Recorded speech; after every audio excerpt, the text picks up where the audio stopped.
10월 둘째 주 구역과 가정을 위한 영상 예배 시작하겠습니다. 먼저 사도신경으로 신앙 고백했습니다. 사도신경. 나는 전능하신 아버지 하나님 천재 창조주를 믿습니다.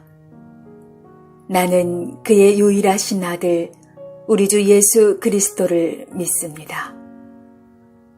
그는 성령으로 잉태되어 동정녀 마리아에게서 나시고 본디오 빌라도에게 고난을 받아 십자가에 못 박혀 죽으시고 장사한 지 사흘 만에 죽은 자 가운데서 다시 살아나셨으며 하늘에 오르시어 전능하신 아버지 하나님 우편에 앉아 계시다가 거기로부터 살아있는 자와 죽은 자를 심판하러 오십니다.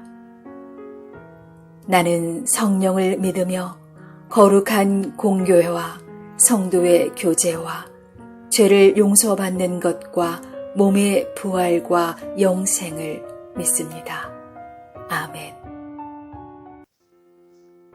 찬송가 420장 너 성결기 위해 찬양하겠습니다.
각 가정의 대표자가 기도 담당하시겠습니다.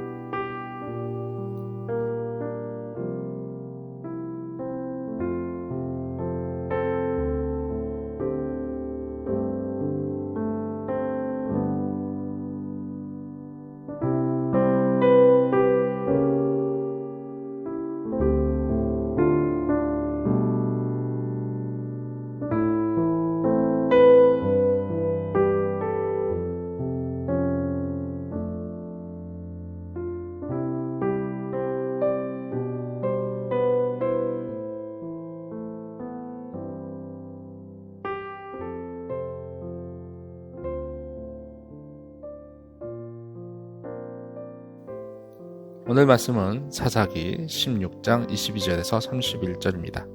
가족이 함께 합독해 올리시거나 교독하거나 혹은 대표자가 봉독해 올리면 되겠습니다.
오늘 말씀은 삼손이 블레셋 사람들에게 붙잡혀서 눈이 뽑히고 머리털이 밀린 채 맷돌을 돌리는 비참한 상황을 배경으로 하고 있습니다.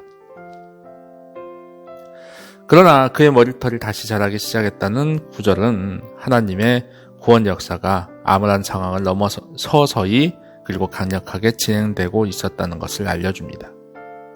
우리가 처참하다라고 생각했던 그 순간에 하나님은 서서히 우리도 알지 못하는 순간에 하나님의 놀라우신 일들을 계획하고 있었다라는 것입니다. 하나님의 때를 알지 못하는 이방인들은 자신들이 승리했다는 착각에 사로잡혀 있었습니다. 하지만 하나님과 연결된 끈을 붙잡고 있던 삼손은 하나님의 손길을 경험했고 하나님의 놀라우신 역사들을 이룰 수 있었습니다. 우리는 오늘 본문을 통해서 하나님께서 어떻게 그의 일들을 감당하시며 이루시는지를 함께 나누고자 합니다. 삼손이 사랑했던 여자 드릴라에 의해서 결국 삼손은 블레셋 사람들에게 붙잡혀 처참한 지경에 이르고 맙니다. 그래서 블레셋은 승리에 도취되어 있었습니다. 그 강력했던 삼손을 사로잡았기 때문입니다. 블레셋의 원수와 같았던 삼손, 그 강력한 힘을 가지고 있었던 대단한 인물을 이제는 포로가 되게 하시고 이제는 그들 마음대로 조롱할 수 있게 되었기 때문에 그렇습니다. 그들은 사로잡힌 삼손을 희롱하면서 자신들의 신이 위대하다고 소리를 질렀습니다. 삼손의 나약함과 자신들의 위대함만을 보고 있었습니다. 그래서 그들은 삼손의 뒤에서 역사하시는 하나님의 손길을 보지 못했습니다. 어느샌가 하나님께서는 삼손의 머리가 자라게 하셨고 삼손으로 하여금 기도할 수 있도록 하셨던 것입니다. 건물에는 블레셋의 모든 방백이 모여 있었습니다. 지붕에 있는 남녀도 3,000명이나 되었다고 성경은 기록하고 있습니다. 이때 삼손은 하나님께 기도했습니다. 하나님께 간구했습니다. 그리고 하나님께서는 그 속에서 삼손에게 힘을 주어 놀라운 일들을 이루게 하셨습니다. 왜 그 일들이 이루어졌을까요? 하나님의 때를 삼손이 분별할 수 있었기 때문입니다. 오늘 본문에서 삼손은 하나님께 이렇게 기도했습니다. 이번만 나를 강하게 하사라고 기도했습니다. 이 기도는 하나님의 힘이 지금 이곳에 집중되기를 간구하는 기도입니다. 삼손의 기도는 하나님의 때와 만났을 때 놀라운 기적을 일으킨다는 것을 우리에게 보여주고 있습니다. 그 결과 삼손이 살았을 때 행한 일보다 더 큰 일들을 해낼 수 있었다는 것을 우리는 알 수 있습니다.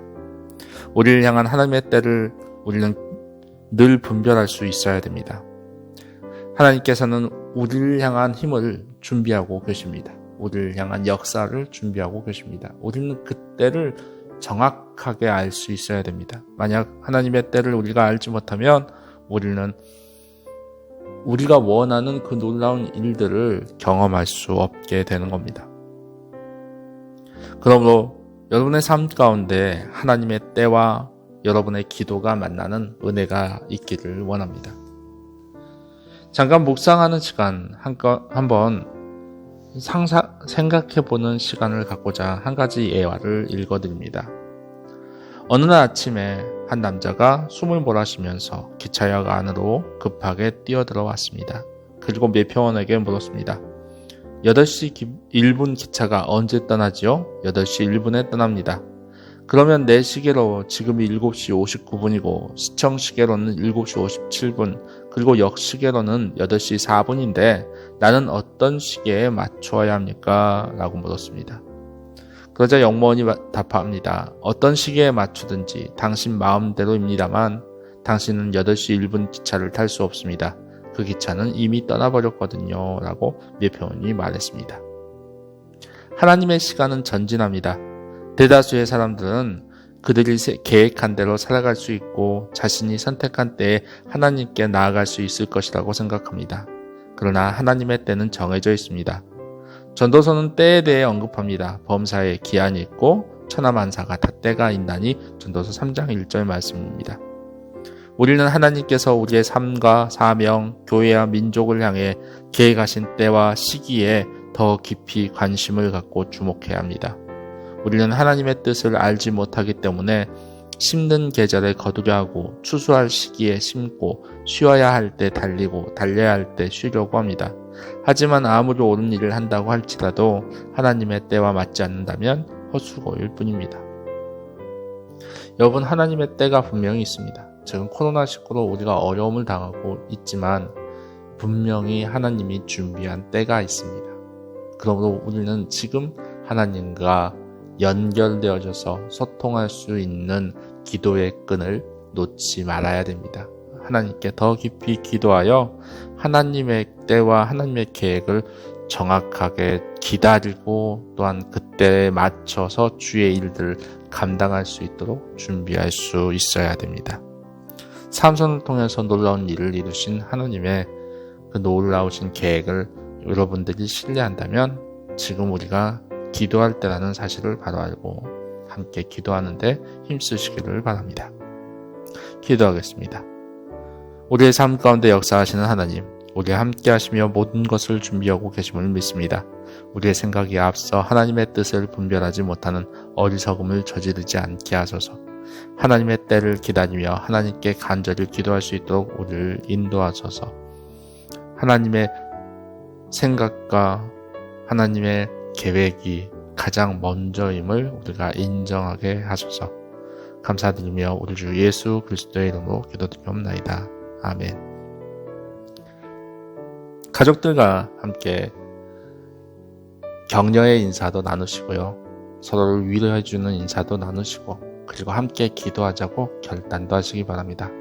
하나님의 때가 분명히 준비되어져 있습니다. 우리가 하나님의 때를 알 수 있도록 분별할 수 있도록 하나님 도와달라고, 그리고 그 지혜 가운데 우리 자녀들이 무엇을 해야 되는지, 우리가 무엇을 해야 되는지를 다시 한번 깊이 있게 나누는 시간 감당하시면 감사하겠습니다. 모든 가족에게 하나님의 놀라우신 은혜가 있기를 간절히 축원합니다.